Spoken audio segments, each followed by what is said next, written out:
Hello everyone, basically we have reached the final lesson for this tutorial. Now I'm gonna ask Thor to join me from the beginning because I want to talk about a very serious topic, which is vocal hygiene. Hello. Awesome. Welcome back. Thank you.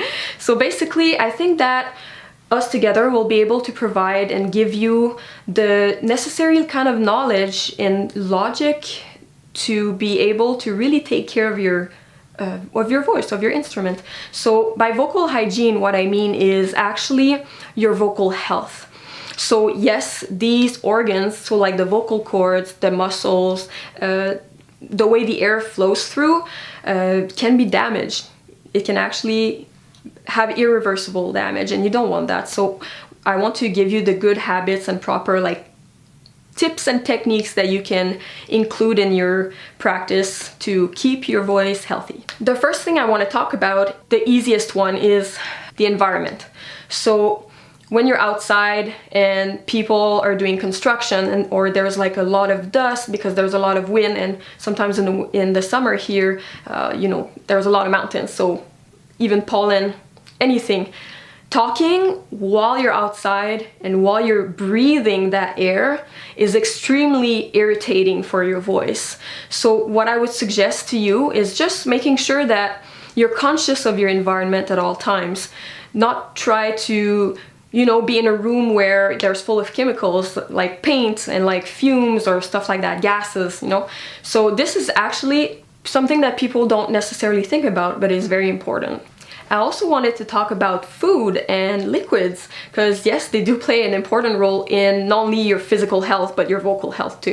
So in singing, it's well known that lactose or like dairy products are not damaging, but they're harming your practice, I would say. So basically what happens when you take cheese or milk, especially 2 hours before you sing, is that it creates it's gross kind of, but it creates phlegm in your throat, making the sound not only bend, so the tone of your voice will change, so it will not give you the right note that you will hear, and it will also just kind of create a gooey barrier for your air to go through. So you don't want to do that because it's just not efficient and you might end up with a sore throat.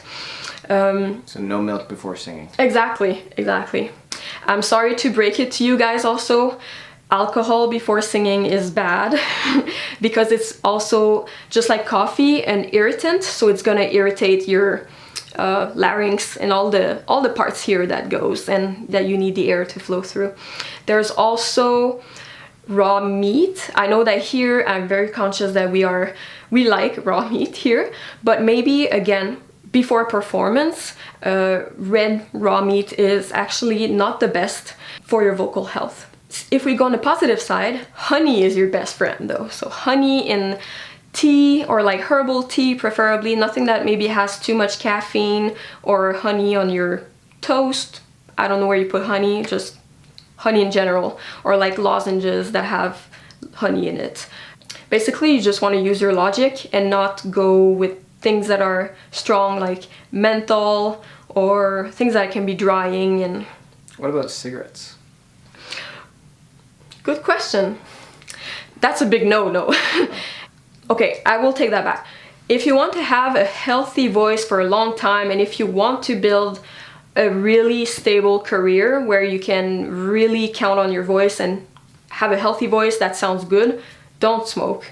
I know that there's a lot of people and misconceptions when they say that, oh, but if I smoke, I have a rougher tone or I have a rougher voice.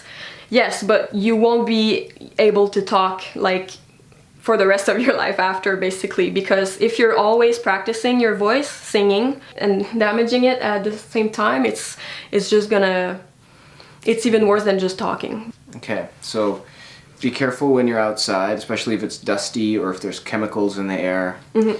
No milk or alcohol or coffee before singing. No cigarettes. Yeah, that sums it up pretty much. The only thing I could add, I think, is do not talk in the cold, and do not do on purpose to cough because that's also very damaging. Okay, now not being able to talk in the cold, that might be hard here.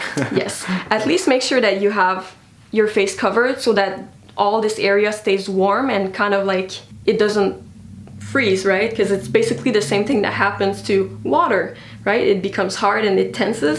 Okay, so you want to keep this area warm. Yeah. Before singing. Exactly. So you want the air that goes through to be warm and not cold. Okay, and tea, honey, lozenges, things like that are good to sort of mellow out the mask. Yeah, exactly. Okay. All that accompanied by a humidifier, and you're good to go. A humidifier, okay. Yeah. And we'll have a checklist, like a pre-singing checklist that we'll put at the bottom here you can download. You can just print that off or keep it on your phone and computer, and you can use that for warm-ups whenever you have to sing, whenever you have to perform, whenever you have to yell at somebody really loudly.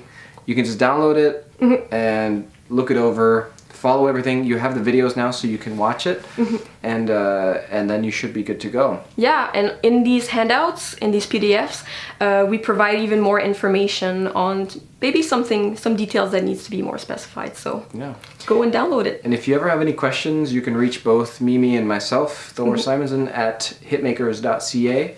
Mimi, thank you so much for coming in to teach us about this. Thank you. It was my pleasure. It was great. And thank you so much for watching, guys. I hope you get a lot of benefit out of this.